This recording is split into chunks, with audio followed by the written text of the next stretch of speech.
Uy, umaga na naman. Isang araw na naman ang pasok. Bukas Friday na. Huwebes ngayon. So bukas pahinga. Pero etong everyday na trabaho is hindi naman ako naboboring. Ako nga pala ay isang merchandiser dito sa Saudi Arabia. So matagal na akong abroader. 6 years na. So sa loob ng 6 years na yan is marami na din akong naipundar. So sa mga susunod na videos ko ipapakita ko sa inyo yung mga naipundar ko. Pero sa ngayon is i-share ko muna sa inyo yung experience ko dito sa Riyadh.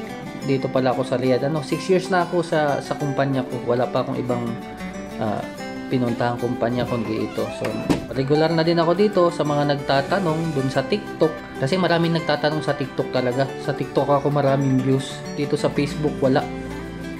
So, kung na-hire ka po dito at natapos mo po ang kontrata mo, pag nilinyo ka po ng kumpanya, regular ka na po. Ibig sabihin, hindi ka napapasok sa agency. So, wala na po akong agency sa Pinas. Direct hire na po ako dito. Pag uuwi po ako, direct employer na ako. So, hindi na ako dumadaan sa kung saan-saan pa. OAC na lang ang kinukuha ko pag nagbabakasyon ako.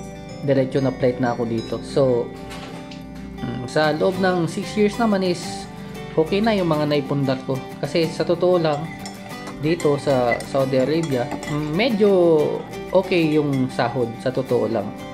Kasi nga, unang-una, may basic pay ka. Sa allowance, sa pagkain, meron. Sa transportation, meron. Sa bahay, meron. So, halos lahat ng gastos mo, babayaran ng kumpanya. Tapos may overtime ka pa. So, maganda din dito kung sakaling gusto nyo mag-abroad, magsimula kayo sa Saudi. Kasi ito talagang stepping stone kung saan nyo man gustong pumuntang bansa pa.